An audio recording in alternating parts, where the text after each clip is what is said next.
Hello दोस्तों, आप सभी का स्वागत है आपके यूट्यूब चैनल केडी क्लास में। और मैं हूं केडी पब्लिक स्कूल संचालक आर्य कुमार। और आज हम फिर से लाए हैं आपके लिए क्लास 10 के चैप्टर 2 से ऑब्जेक्टिव क्वेश्चन को, पूरी वीवीआई क्वेश्चन को।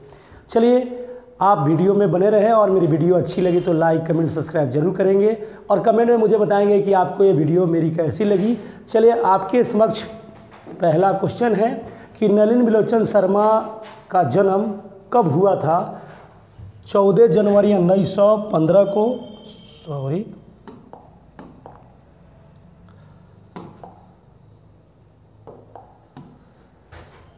14 जनवरी 1915 को कि 18 फरवरी 1916 को कि 22 मार्च 1917 को कि 24 अप्रैल 1918 को। तो मेरे दोस्तों, आपका जवाब बी होगा सही, क्योंकि उनका जन्म 18 फरवरी 1916 को हुआ था। नेक्स्ट क्वेश्चन है आपका नलिन बिलोचन शर्मा का जन्म कहाँ हुआ था? तो गांधी घाट पटना कि कृष्ण घाट पटना कि बदर घाट पटना कि रानी घाट पटना। तो आपका ऑप्शन सही होगा सी, क्योंकि उनका जन्म बदर घाट पटना में हुआ था।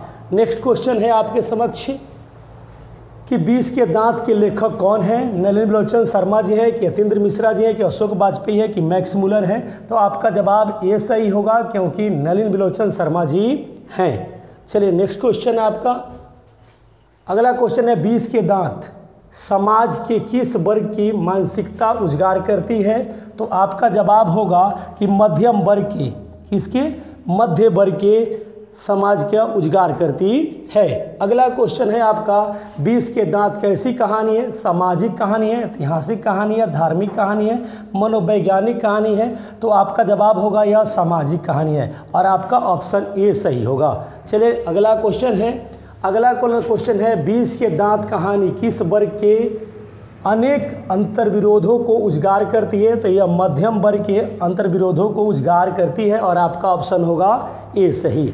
चलिए, अगला क्वेश्चन है आपका नलिन बिलोचन शर्मा का जन्म कहाँ हुआ था? दिल्ली में, कोलकाता में, पटना में, उत्तर प्रदेश में? तो आपका ऑप्शन सी सही होगा और यह होगा पटना।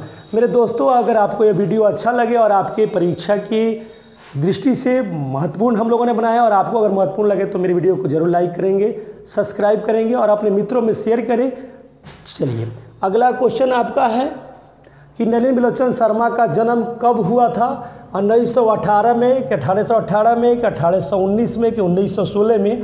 ऐसा क्वेश्चन आपको परीक्षा में बहुत कन्फ्यूजिया देगा कि क्या होगा। तो मेरे दोस्तों, आपका जवाब डी सही होगा, क्योंकि उनका जन्म 1916 में हुआ था। चलिए, अगला क्वेश्चन है नलिन बिलोचन शर्मा जी की माता का क्या नाम था? रत्नावती देवी कि कमलावती देवी कि बिंदु शर्मा कि सुलोचन शर्मा? तो ऐसे भी सवाल आपको बहुत सारे, देखिए शर्मा यहाँ लगा हुआ है और शर्मा में आप कंफ्यूज हो जाएंगे। तो आपको बहुत बढ़िया से याद रखना है कि रत्नावती देवी उनकी माताजी का, रत्नावती शर्मा उनकी माताजी का नाम था। किनकी? नलिन बिलोचन शर्मा जी का। चलिए, अगला क्वेश्चन आपके है लेखक ने एमए किस विश्वविद्यालय से किया था? रांची विश्वविद्यालय, पटना विश्वविद्यालय, मगध विश्वविद्यालय, दिल्ली विश्वविद्यालय? तो आपका ऑप्शन सही होगा, उन्होंने पटना विश्वविद्यालय से एमए की पढ़ाई किए थे। कौन? नलिन बिलोचन शर्मा जी। अगला है नलिन बिलोचन जी की मृत्यु कब हुई थी? 1960 को, 1958 को, 1961 को, 1959 को? तो आपका ऑप्शन सी सही होगा, 1961 को उनका मृत्यु हुआ था। अगला क्वेश्चन है आलोचनाओं में वे किस शैली को अपनाते थे? पुरातन शैली, आधुनिक शैली, काव्य शैली? इनमें से कोई नहीं। तो मेरे मित्र, आपका ऑप्शन सही बी होगा, क्योंकि वे आधुनिक शैली को अपनाते थे। अगला क्वेश्चन है आपके समक्ष, क्या आलोचकों के अनुसार प्रयोगवाद का वास्तविक प्रारंभ किनकी कविताओं से हुआ है? रामधारी सिंह दिनकर जी के, कुंवर नारायण की, कि आज्ञे जी की, कि नलिन बिलोचन शर्मा जी का? तो आपका ऑप्शन होगा डी सही, नलिन बिलोचन शर्मा जी से हुआ है। अगला क्वेश्चन है नलिन बिलोचन शर्मा के पिता का नाम क्या था? राम पदोदार शर्मा के राम स्नेह शर्मा के रामानुज शर्मा के राम अवतार शर्मा? तो आपका ऑप्शन डी सही होगा, राम अवतार शर्मा। नलिन बिलोचन शर्मा जी के पिताजी का नाम था राम अवतार शर्मा जी। चलिए अगला क्वेश्चन है आपके कि नलिनी बलोचन शर्मा का जन्म किस भाषा में हुआ था। तो यह वह आप जानते होंगे कि भोजपुरी, वह जन्मजात ही जन्म से ही भोजपुरी के वह भाषा से बिलोंग करते थे, तो इसीलिए उसमें बताया गया कि किस भाषा में हुआ था, तो भोजपुरी भाषा में हुआ था। अगला क्वेश्चन है आपका कि सेन साहब की मोटर कार थी स्ट्रीमल इंड की मारुति 800 की इंडिका स्ट्रीमल की डिजाइनर मोटर कार। तो आपका जवाब होगा ऑप्शन ए, उनके मोटर जो कार था उसका नाम था स्ट्रीमल इंड था, ठीक है, और काले रंग की थी, ये भी जानते होंगे आप सॉरी। करें सेन साहब की नई मोटर कार किस रंग की थी, लाल रंग की सफ़ेद रंग की आसमानी की काली। तो आपका जवाब सही होगा डी, क्योंकि काली रंग की थी नहीं। चलिए अगला क्वेश्चन सेन साहब की कितनी बेटियां थी, 2, 3, 4, 5। तो उनकी बेटियां 5 थी और आपका ऑप्शन होगा डी सही, क्योंकि सेन साहब की 5 बेटियां थी और 5 बेटियों के बाद एक खोखा जन्म लिया था बुढ़ापे में, जिसका नाम कासू भी था। करें किससे मोटर कार की चमक दमक को कोई खतरा नहीं था, खोखा से कि मदन से, तो पड़ोसन के बच्चों से कि सेन साहब की पुत्रियों से। तो आपका होगा कि से ऑप्शन होगा डी सही, क्योंकि सेन साहब की पुत्रियों से मोटर कार की चमक दमक को कोई खतरा नहीं था। खतरा था तो केवल खोखा से था नहीं, और खतरा नहीं था तो उनकी बेटियों से थी। आप लोग इसे ज़रूर याद करेंगे कंपैरिजन करके कि अगर मोटर कार को अगर खतरा था तो वह था खोखा से, जिससे का नाम कासू भी था, और खतरा नहीं था तो उनकी बेटियां 5 थी उन्हीं से। चलिए अगला क्वेश्चन है आपका सेन साहब के पुत्रियों में से एक थी कौन, आरती की, भारती की, गायत्री की, बंटी। तो आपका ऑप्शन होगा ए सही, आरती थी। चलिए अगला क्वेश्चन देखिए। अगला क्वेश्चन सेन साहब खोखा को क्या बनाना चाहते थे, डॉक्टर, शिक्षक, अभिनेता, इंजीनियर। तो ऑप्शन आपका डी सही होगा, वह इंजीनियर बनाना चाहते थे। चलिए अगला क्वेश्चन है आपका, लोग सेन साहब को उनके बच्चों के लिए कौन सा विद्यालय उपयुक्त बताते थे, संत जोसेफ, ईडर गार्डन स्कूल, संत जॉन। तो आपका ऑप्शन सही होगा बी, क्योंकि उनके लिए बताया जाता था कि ईडर गार्डन स्कूल है जो आपके बच्चों के लिए उपयुक्त होगा, वहाँ पे आप अपने बच्चों का एडमिशन करा दीजिए। चलिए अगला क्वेश्चन, मदन के पिता का नाम क्या था, मुरारी लाल कि त्रिपुरारी लाल कि गिरधर लाल कि संपत लाल। तो ऑप्शन आपका सी सही होगा, उनके पिताजी का नाम था, मदन के पिता का नाम था गिरधर लाल। चलिए वह सेन साहब के फैक्ट्री में नौकरी भी करते थे। करें सेनों ने अपने सिद्धांतों को क्यों बदल दिया था, समय की मांग के अनुसार, अपनी पुत्रियों के स्वभाव के कारण, खोखा के दुर्लित स्वभाव के कारण। तो आपका ऑप्शन सी सही होगा, खोखा के दुर्लित स्वभाव के कारण, क्योंकि उसके लाड़ प्यार से वह बिगड़ गया था, इसीलिए वो अपने भी स्वभाव को बदल लिए थे। कौन, सेन साहब।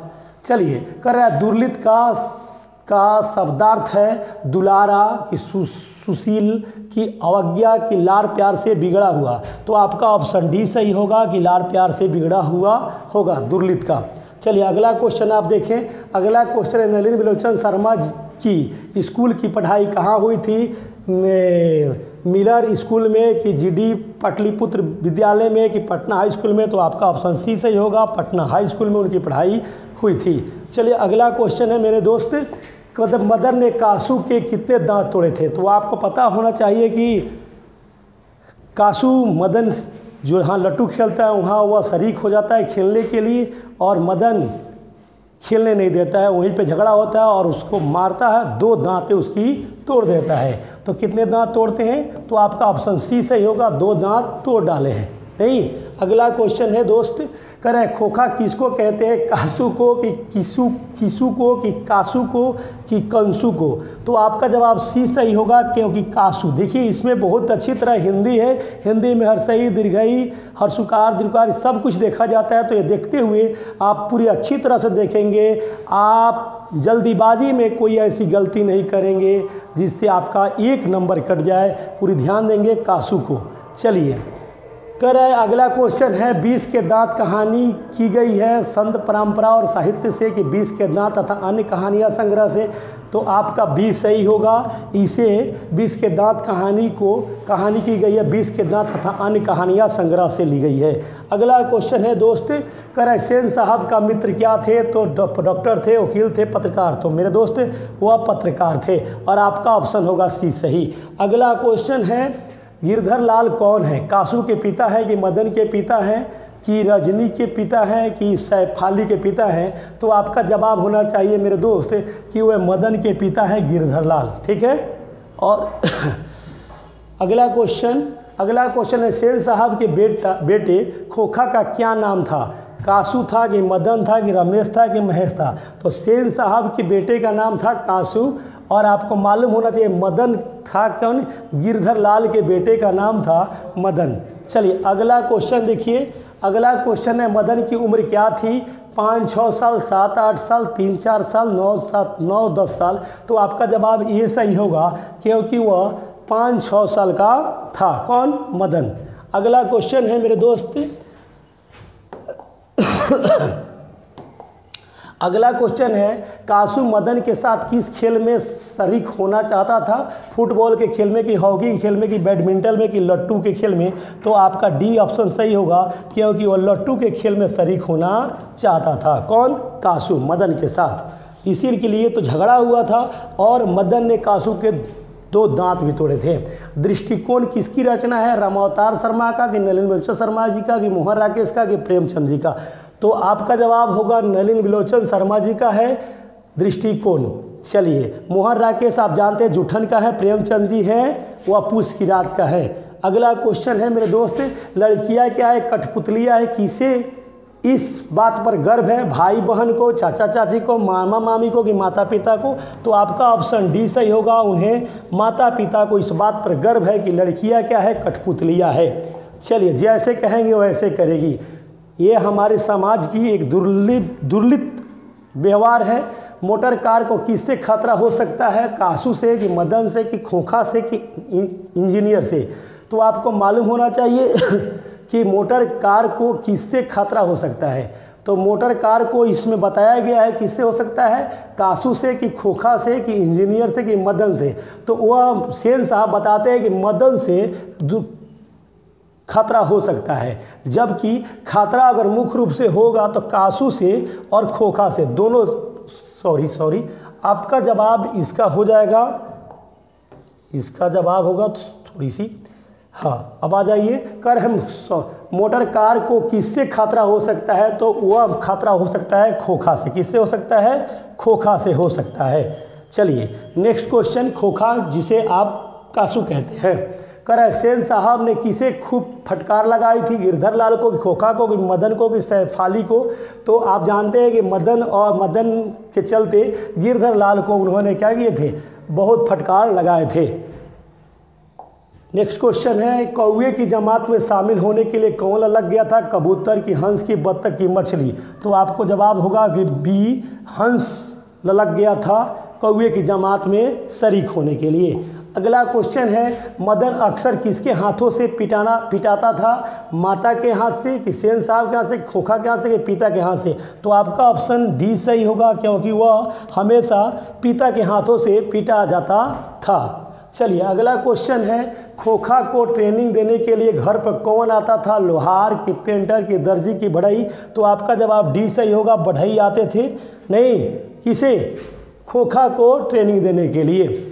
देखिए सेन दंपति को खोखा क्या बनाना चाहते थे? डॉक्टर, इंजीनियर, अध्यापक, पुलिस? तो आपका जवाब होगा बी इंजीनियर बनाना चाहते थे। अगला क्वेश्चन है मेरे दोस्त, देखिए मदन किससे उलझ रहा था? सोफर से कि सेन साहब से कि कासू से कि मम्मी से? तो वह सोफर से उलझ रहा था और आपका ऑप्शन ए हो जाएगा। सॉरी। चलिए अगला क्वेश्चन है किसके अनुसार सेनों ने सिद्धांतों को भी बदल दिया था? बेटियों के अनुसार, कि खोखा के अनुसार, कि मदन के अनुसार, कि गिरधर लाल के अनुसार? तो आपका जवाब होगा बी सही, खोखा के अनुसार सेन परिवार ने अपने सिद्धांतों को भी बदल लिए थे। चलिए अगला क्वेश्चन है मेरे दोस्त, ऐसे ही लड़के आगे चलकर गुंडे चोर डाकू बनते हैं, यह पंक्ति कहानी के किस पात्र ने कही है? सेन साहब की धर्मपत्नी ने, कि गिरधर ने, कि सेन साहब ने? नहीं कहाँ चला गया भाई, आजा आजा हट जाओ। हाँ, तो आपको जवाब होगा मेरे दोस्त कि आपका जवाब होगा कि सेन साहब की पत्नी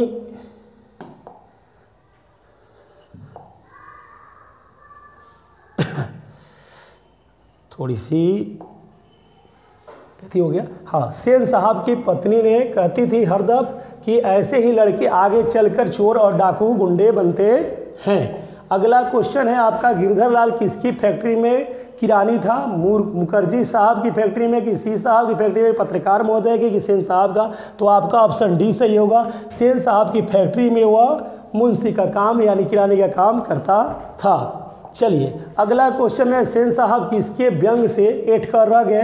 पत्रकार महोदय के व्यंग से, कि मुखर्जी साहब के, कि सिंह साहब के, कि गिरधर लाल के व्यंग से? तो आपका ऑप्शन ए सही होगा, क्योंकि पत्रकार महोदय के व्यंग से ही सेन साहब ने ऐठ कर रह गए।